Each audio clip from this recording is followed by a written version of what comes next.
నమస్తే పీపుల్, మళ్ళీ ఖూబ్సూరత్గా అయితే వెళ్ళిపోయినా ఎందుకు అనుకుంటున్నారా? కొత్తగా అడ్వాన్స్డ్ 4 వేవ్ టెక్ లేజర్, అదే అండి హెయిర్ రిమూవల్ లేజర్. సో తీసుకొచ్చారా అంతా, సరే ఒకసారి వెళ్ళి చూద్దాము, ట్రై చేద్దాం అని అనుకున్నాను. నేను వెళ్ళేసరికి ఇంకొకరు ఆల్రెడీ ట్రీట్మెంట్ తీసుకుంటున్నారు, మీకు యూస్ అవుతుందని అయితే వీడియో అయితే షూట్ చేశాను.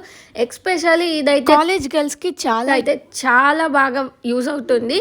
ఇది వచ్చేసి మనకు హ్యాండ్స్ కి, లెగ్స్ కి, అండర్ ఆర్మ్స్ కి పర్మనెంట్ హెయిర్ రిమూవల్ అండి. సో మనం వ్యాక్స్ అని ఆ పౌడర్స్, ఈ పౌడర్స్, కెమికల్స్ అన్ని యూజ్ చేస్తాము. వ్యాక్స్ అయితే అది చాలా పెయిన్, అసలు మనం అది రెగ్యులర్గా తీసుకోవాలి. బట్ ఇది అయితే 6 to 8 సెక్షన్స్లో అయిపోతుంది. అండ్ ఇది వచ్చేసి మన మంచిర్యాలలో మాత్రమే ఉందండి, ఈ సరౌండింగ్స్లో అయితే ఎక్కడా లేదు. ఈ ట్రీట్మెంట్ అనేది హైదరాబాద్లో ఉంది. అక్కడ హైదరాబాద్ అంటే తెలిసిందే కదా, చాలా ఛార్జెస్ చేస్తారు. ఇక్కడ చాలా రీజనబుల్ ప్రైస్లో. అంతేకాకుండా ఇది వచ్చేసి మనకు కూలింగ్గా ఉంటుంది. సో ఇది మీకు స్వెట్గా అనిపిస్తుంది కదా దాని మీద, అదైతే చాలా -4 degrees ఉంటుంది. FDA approve